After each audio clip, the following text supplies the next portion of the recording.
PSC മാത്സിലേക്ക് എല്ലാവർക്കും സ്വാഗതം.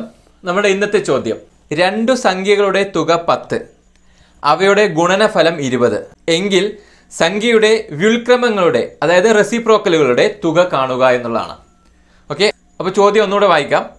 രണ്ട് സംഖ്യകളുടെ തുക 10, അവയുടെ ഗുണനഫലം 20 എങ്കിൽ സംഖ്യകളുടെ വ്യുൽക്രമങ്ങളുടെ തുക കാണുക. അതായത് റെസിപ്രോക്കലിന്റെ തുക കാണാനാണ് പറഞ്ഞിട്ടുള്ളത്. അപ്പോൾ നമുക്ക് നോക്കാം. അപ്പോൾ രണ്ട് സംഖ്യകളുടെ തുക 10 ഗുണനഫലം 20 ആണ്. അപ്പോൾ നമുക്ക് ഓപ്ഷൻസ് തന്നിട്ടുള്ളത് 2, 1/3, 3, 1/2. അപ്പോൾ ഇതിൽ ഏതാണ് ശരി ഉത്തരം എന്നാണ് നമ്മൾ കണ്ടുപിടിക്കാൻ പോകുന്നത്. അപ്പോൾ ഇങ്ങനെ ഒരു ക്വസ്റ്റ്യൻ കിട്ടിക്കഴിഞ്ഞാൽ നമ്മൾ ആദ്യം എന്താണ് ചെയ്യേണ്ടത്? നമുക്ക് സംഖ്യകൾ ഏതാണെന്ന് അറിയില്ല. അപ്പോൾ നമുക്ക് സംഖ്യകളെ എന്ത് ചെയ്യണം?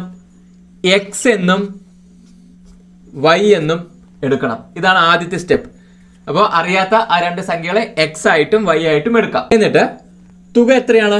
10. അപ്പോൾ X + Y = 10. X + Y എത്രയാണ് കിട്ടിയത്? 10ഉം X × Y അതായത് X × Y എത്രയാണ്? 20ഉം. ഇങ്ങനെയാണ് നമുക്ക് കിട്ടിയിട്ടുള്ളത്. ഇനി 1/x + 1/y ഇതാണ് ചെയ്യേണ്ടത്.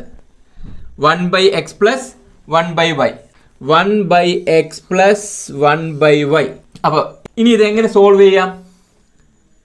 y × 1 y ക്രോസ് മൾട്ടിപ്പിൾ ആണ് ചെയ്യേണ്ടത്. x × 1 + x. ദെൻ അടുത്തത് എന്ത് ചെയ്യണം? x × y xy. ഇവരെ പരസ്പരം എന്ത് ചെയ്യണം? ക്രോസ് മൾട്ടിപ്പിൾ ചെയ്യണം. ഇങ്ങനെ ചെയ്തു കഴിഞ്ഞാൽ നമുക്ക് y + x അല്ലെങ്കിൽ x + y രണ്ടും സെയിം തന്നെയാണ്.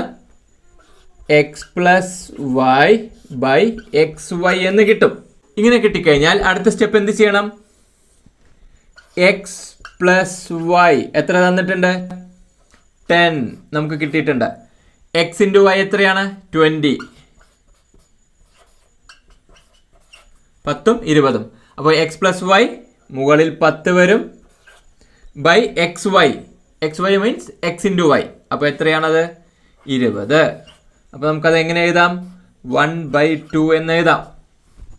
അതായത് 10/20 നമുക്ക് എങ്ങനെ എഴുതാം? 1/2 എന്ന് എഴുതാം. അപ്പോൾ ഇതിൻ്റെ ഉത്തരം നമുക്ക് 1/2 ആണ് എന്ന് കിട്ടി. അപ്പോൾ 1/2. അപ്പോൾ തുക 10ഉം ഗുണനഫലം 20ഉം ആണെങ്കിൽ അതിൻ്റെ വ്യുൽക്രമത്തിൻ്റെ തുക കാണാൻ ഇങ്ങനെയാണ്, ഈ സ്റ്റെപ്പാണ് ചെയ്യേണ്ടത്. അപ്പോൾ ഇത് പെട്ടെന്ന് ചെയ്തു നോക്കേണ്ട കാര്യമാണ്. അപ്പോൾ തുക ഗുണനഫലം 10, 20. അപ്പോൾ അതിൻ്റെ റെസിപ്രോക്കൽസിൻ്റെ തുക അതായത് വ്യുൽക്രമങ്ങളുടെ തുക എത്ര കിട്ടുക?